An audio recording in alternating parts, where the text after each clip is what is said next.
With Doubtnut, get instant video solutions to all your maths, physics, chemistry, and biology doubts. Just click the image of the question, crop the question, and get instant video solution. Download Doubtnut app today.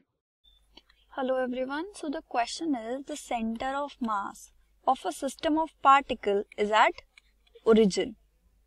It follows that, so options are given and we need to find the correct option if center of mass locations is 0, 0.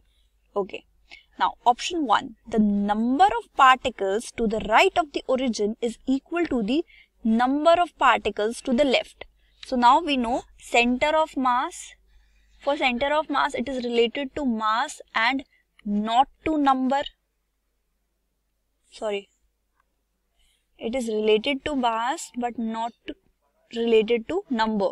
So therefore option 1 is incorrect. Now option 2, total mass of the particles to the right of the origin is same as total mass of the particle left of the origin.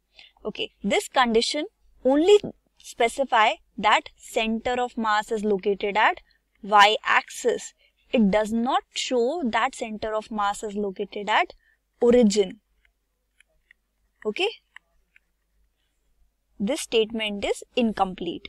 Now for option 3, the number of particles on x-axis should be equal to the number of particles on y-axis.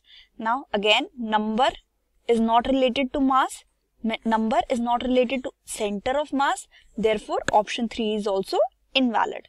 Now for option 4, it says if there is a particle on positive x-axis, there must be at least one particle on the negative x-axis. Now center of mass is given 0, 0. For the x-coordinate of center of mass, if we know that there is a particle on plus x, for this term to be 0, there must be something subtracted from it. So therefore, for center of mass to be 0 and we know that there is a particle at plus x-axis, means there must be a particle at negative x-axis. So option 4 is correct. Thank you. For class 6 to 12, IIT JEE and NEET level. Trusted by more than 5 crore students. Download Doubtnut app today.